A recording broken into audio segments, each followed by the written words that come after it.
Hello class. So today we are going to discuss about the three states of matter. So are you ready to explore these three states of matter with me? I am sure you know about these three states of matter. That is solids, liquids and the gas. When we see something, our brain automatically knows it is a solid, it is a liquid and it is a gas. So in this lesson, we will compare the properties of these three states of matter. So let's start with solids. So first question that comes in our mind is, do solids have fixed shape? Yes, solids have fixed shape. As you can see, here we have cuboid. This is a cube and this is a sphere. So these all have definite shape. So for solids, shape doesn't change.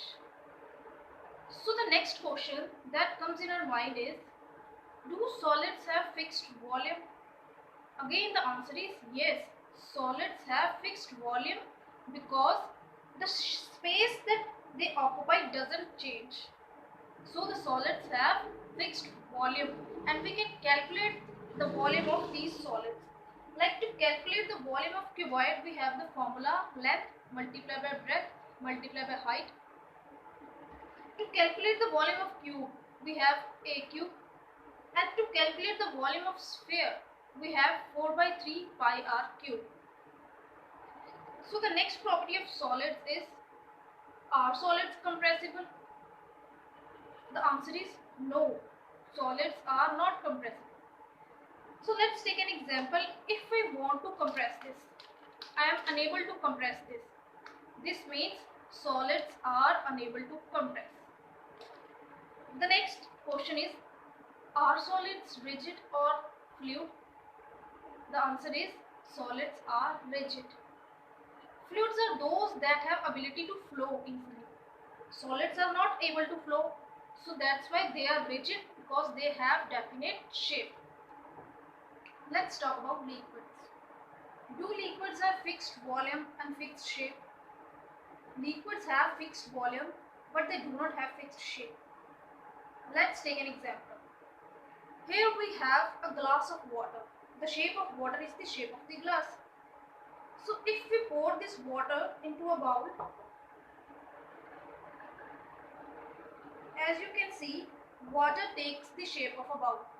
So liquids take the shape of a container in which they are put in. So the next property, are liquids compressible?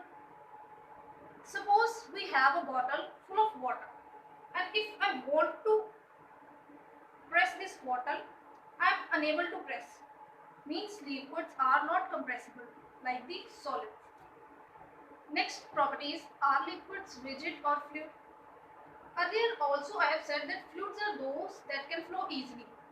Like liquids, we can see here, if we put this water from a bowl to a glass, water flows. So fluids are those that can flow easily. So liquids are those who can flow. So liquids are not rigid, they are fluid. Now we will talk on the third state of matter, that is gases. Gases neither have fixed shape nor volume. Gases, just like liquids, take the shape of container in which they are put in. But the difference is the container must be closed. If we talk about the volume of gases, gases do not have fixed volume. The volume of gas is equals to the volume of container. For example, if I transfer the gas from this container to the larger one container, then it will fill the larger one container. But if from the larger one again I transfer into a smaller one container, then the gases will fill up that smaller one container. So gases neither have fixed shape nor have fixed volume. So next, if we talk about the compressibility of gases, gases are highly compressible. For example, here I have a small balloon. If I want to squeeze this, I am able to squeeze this. A gas is filled in the balloon and I am able to squeeze this balloon. This means that the gases are highly compressible. Or if I want to crush this bottle, filled with air are able to crush. This means the gases have high compressibility. So I hope these three states of matter are clear to you. Thank you and have a nice day.